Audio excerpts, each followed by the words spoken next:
Ladies and gentlemen, good morning, /afternoon, /evening, wherever you're watching and whenever you're watching and hearing this. I'm your boy HD of the PSP, of course. Like, share, subscribe to the YouTube channel, enable notifications to receive all the updates from these kind of episodes of the podcast and all other content on the channel. Follow us on social media, it's PSP on Twitter, Pitch Sideboard on Instagram. And you can, of course, listen to this on Spotify, Google Podcasts, or any other platform. Welcome to episode 79 of the show.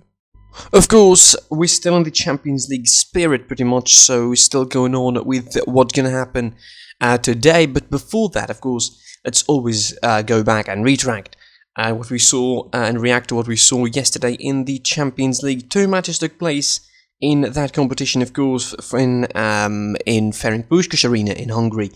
It was Atletico Madrid hosting Chelsea, and of course in the Olimpico in Rome, it was Lazio hosting Bayern Munich. The second game I already talked about in a review, so I'm not going to mention a lot, so I'm not going to mention more than what I did in the actual review of that game, really. I mean, long story short, Bayern Munich petrified Lazio. They got the game by the scruff of the neck. They defeated them 4-1. 3-0 by half-time. It was, I think, pretty easy to expect what's going to be happening in the second half. Game management for Bayern, and I think they're through now to the quarter-final. No need, I think, no need to the second leg.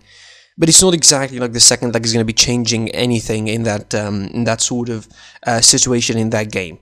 So I think the actual game that I didn't talk about, and let's get into its details, it's Chelsea versus Atletico Madrid. And this is a one that didn't have any sort of characteristics clear to it. It wasn't clear how you're going to be using, how the coach is going to be using their players. It's going to be clear how the nature of the game was, who's going to be attacking more. Is it going to be Atletico? Is it going to be Chelsea? It turns out that it's Chelsea, and it turns out that, Chelsea actually had a pretty great game.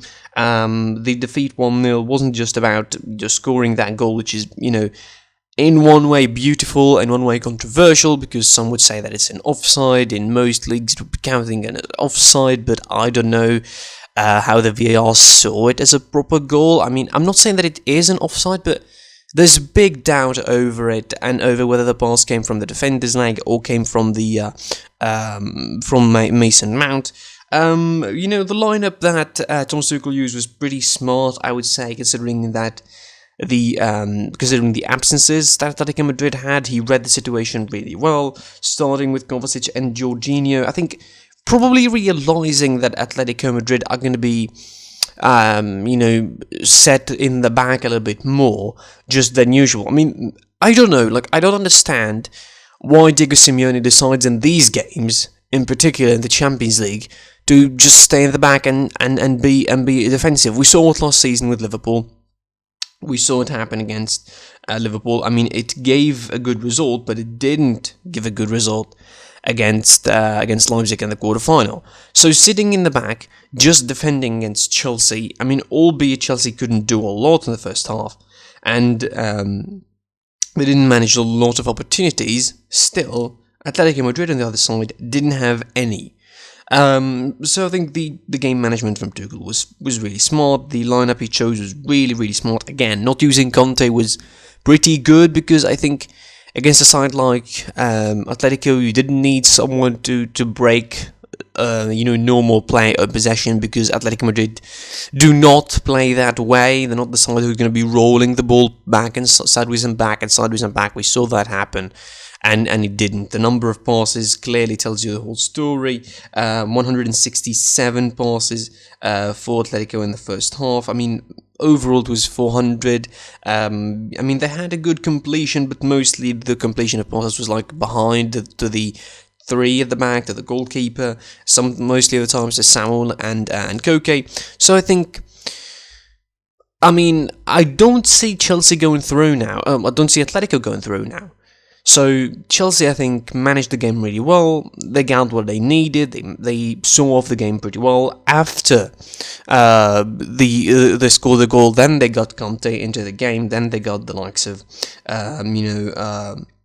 Havertz into the game, Reece James into the game, Christian Pulisic into the game, Hakim Ziyech into the game, to see the game off, to dominate, to try and pin Atletico Madrid to the defense for the rest of the game, and that's what they did.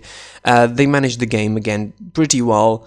Whether Frank Lampard could have had that result is, debatable, because some people were thinking, well, Frank Lampard, if he was there, he probably would have not played that way, and he definitely wouldn't. He would probably play the 4-2-3-1. Maybe he would start at Havertz and Ziyech and Werner all of together in the lineup, and probably the best he could do was to start Giroud maybe over one of those. That's probably the only difference, I would say.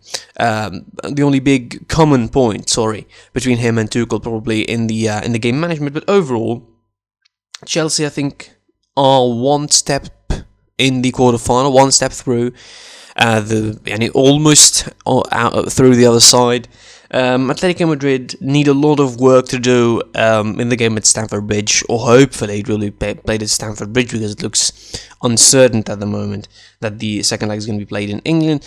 So again, the game between the game between Atletico Madrid and Chelsea was always supposed to be cagey, and it wasn't exactly fun and open.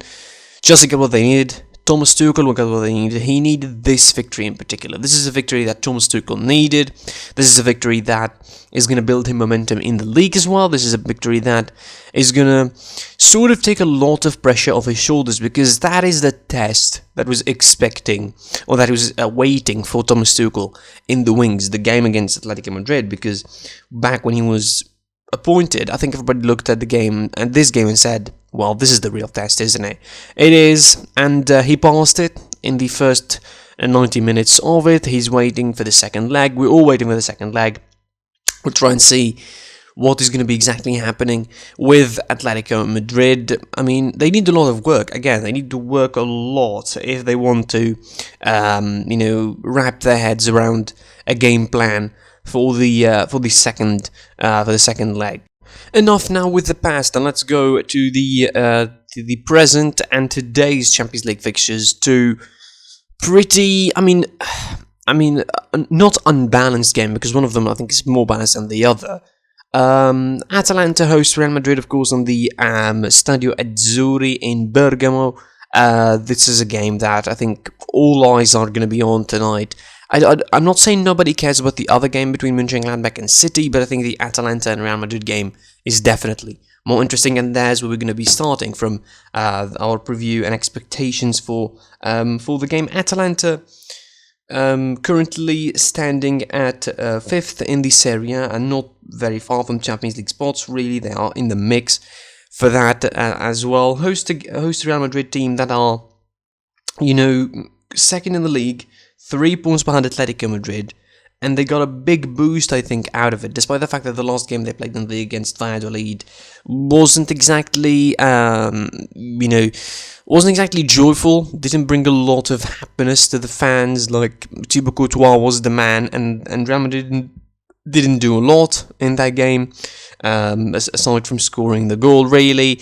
Valladolid, actually were quite better than them in the league, so that didn't give good signs heading into this one.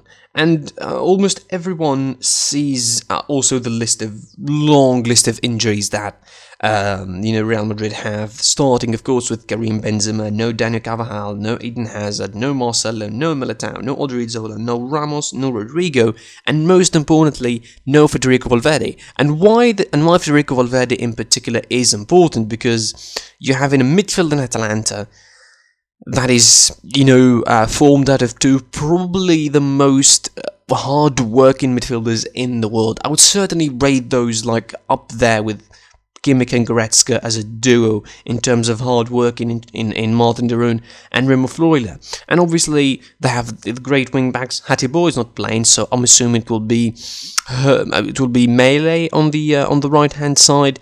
Maybe it will be Miranchuk. I don't know, but we'll see who's going to be playing in that right-hand side. But definitely we know that Gosens is going to be starting on the left, and we'll see that probably it will be Toloi, Palomino, and Romero as the three. Christian Romero is doing really well this season. I think he somehow improved Atalanta's defense. Like, Atalanta usually are a team that lets in just loads and loads of goals. I mean, this season they're quite fine by a lot of standards. Yes, 31 goals, but overall, I think they are the fifth strongest defense in the Serie A, which is quite decent considering the Serie A has been so open this season. So this is one of the points that the game is going to be played in the midfield. How good Casemiro, Kroos, and Modric, which definitely going to be the trio to start in the midfield. Like, there's no question about it that Modric, Kroos, and Casemiro are going to be the starters. There's no way that Zidane would tinker with that formation. From the looks of it, it's going to be Asensio, Vinicius, and Mariano Diaz as the attacking trio, which if you saw the game against Valladolid, is not also a good sign for Real Madrid, because I mean they are pretty vulnerable. If he's going to be starting with Lucas Vazquez in the back, expect Atalanta to work a lot on that flank. Ferland Mendy is going to be worked over pretty strong also on the right hand side, even though there is no Hateboer. There will be Ilicic probably dropping on that right hand side. There will be Zapata coming into his side. There will be Muriel coming into his side. And I think the dynamic in Atalanta, and the dynamic side in Atalanta, would work a lot around those fullbacks for Real Madrid, and also around the midfield. So I think the importance of the midfield playing good for Real Madrid is I think unparalleled in this one. Like, this is the fixture where Real Madrid's midfield had to be top notch against a side like Atalanta, who's really hard working, who really is not afraid to throw the challenge, is not afraid to be aggressive, is not afraid to be, not saying violent, but not afraid to be, ruthless in the midfield. Once I think they get the rhythm, and once they dominate you, I think, and once they get the grip of that midfield in terms of possession and in terms of duels, Martin de Roon and Freuler, I think there's no way back for Real Madrid. So this is one of the details I think that the game is going to be played on.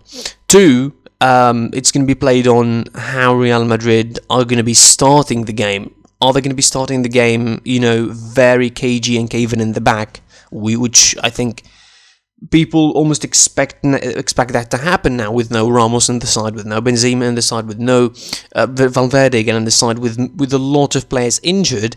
We'd expect Real Madrid to try and approach the game a little bit calmly, try to sit in the back for the first 15-20 minutes, try to absorb Atalanta's pressure, wait for them to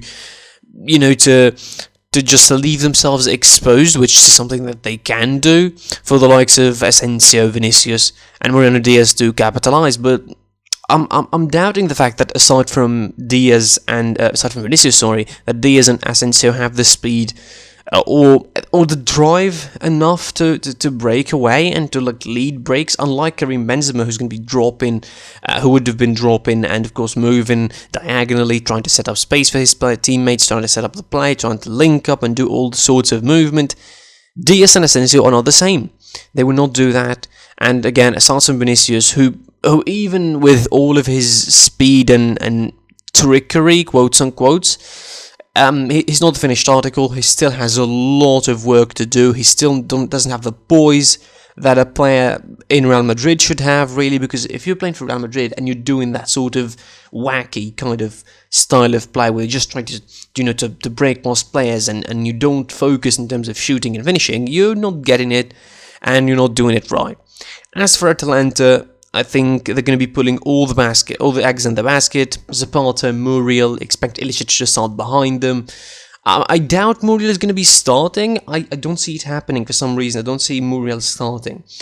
Because Real Madrid, if there's any trait about them this season, is that they get exhausted a little bit in the second half later on. So you expect someone like Muriel to come on in the second half as a sub, and just bring the heat to the Atletico Madrid defense, giving they would be probably exhausted from a hard-working 65 to 70 minutes. You get Muriel there, and you give him the spaces that he wants to. But of course, we know that this is a big game. Maybe Gasperini would go for the safe option of starting both Zapata and Muriel and putting all of his strike force since the beginning to try and snatch something out of Real Madrid since the beginning. Overall, it's hard to really expect someone to go through. I will stand by Atalanta, not because I want to be different or anything, but because I really think that Real Madrid, coming into this game, are sort of underdogs or sort of second favourites really to go through. And the latest injuries are only confirming that, so I'm going with Atalanta overall, but for this leg I don't know. I think Atalanta would win, but I don't know if it's going to be a comfortable win enough to send them through, or it will be something for Real Madrid, to capitalize on and maybe get their players back by the time the second leg goes on, and try to save face. But hopefully we're going to be seeing an entertaining game, an open game between one of the most exciting sides in Europe, and of course the guys that the Champions League basically should be named after. To the second game, which is going to be played in the Ferenc Puskás Arena as well, for Manchester City, going to be playing their game against Borussia M'Gladbach in there, of course, because of, again, COVID restrictions on UK and because of the second strain of COVID-19. Manchester City host Borussia M'Gladbach, or Borussia M'Gladbach host City there in the Puskás Arena. That's a game that looks like a foregone conclusion. But is it though? Is it a foregone conclusion that City are going to be trashing Mönchengladbach? Like, everybody expecting City to go through, and I certainly do. I mean, there is a scope for an upset to happen, but that scope is so small. Like, it's maybe 5-10% at the very best that Borussia Mönchengladbach are going to be toppling City and going through. And over two legs in particular, that looks almost impossible. To just say, okay, Mönchengladbach are going to be going through, but anyway. However, I mean, Man City could shoot themselves in the foot, and it would need a performance of the worst kind of nature for Man City to just completely lose it against Mönchengladbach. They improved a lot of things this season. I think Guardiola is more flexible tactically. They improved their defense, of course, by the arrival of Ruben Dias, who's, I think, maybe even have a bigger impact than Van Dijk did on Liverpool. Like, seriously, like his shutting shop, like with John Stones or Emerick Laporte, his shutting shop in Man City is really strengthening that defense, giving them more command, giving them a leadership. At 23 years of age, he's given his teammates a leadership, which is something that was lacking, I think, for Man City's defense for a couple of years. Not a couple of years, I mean, as in really, but for the last season after the exit of Company, of course, and the lack or the hole that was left in that defense, once left by Fernandinho, Nathan Ake, Otamendi at certain points, and it wasn't really good. So overall, this is a tie that I think in general looks like done and dusted. That's Man City's tie. They're going to be thrashing Mönchengladbach back and front, and that's what they would do. But again, they could still frustrate themselves, Man City. Mönchengladbach could still frustrate them if Marco Rose plays it right. But you have to ask one question as well. How Marco Rose's exit to Dortmund affecting his work at Mönchengladbach? Well, I'm glad you asked, because Borussia Mönchengladbach now are 8th in the league. And I think, in my opinion, they're not going to be making it to Europe next season. I think it's going to be probably a little bit too much for them to just focus on the Champions League and try to get to the Champions League by the league kind of standards. And I mean, we know that they have like 1% chance of winning the Champions League, so I think they won't get there by the virtue of winning the title. The last thing they want is to get eliminated there and not make it to Europe via the league. So as long as now they're 8th in the league, and their form is not exactly good. They're not exactly in a decent form. 3 back-to-back winless matches in the league. The last victory was against Stuttgart in the start of February, and even before that, in the league. Before that, in the league, they had 2 draws in 6 games. I mean, their form has been pretty low again. 2 losses against relegation battlers, really, in the Bundesliga in Köln, and Mainz, a draw against Wolfsburg. Even the victory against Stuttgart in these last 5 games was in the cup, so it wasn't in the league. It's not exactly the best form heading into a team like Man City with that form in the league. But also, you have to take notice that they defeated, they're drawn against Real Madrid in the group stage.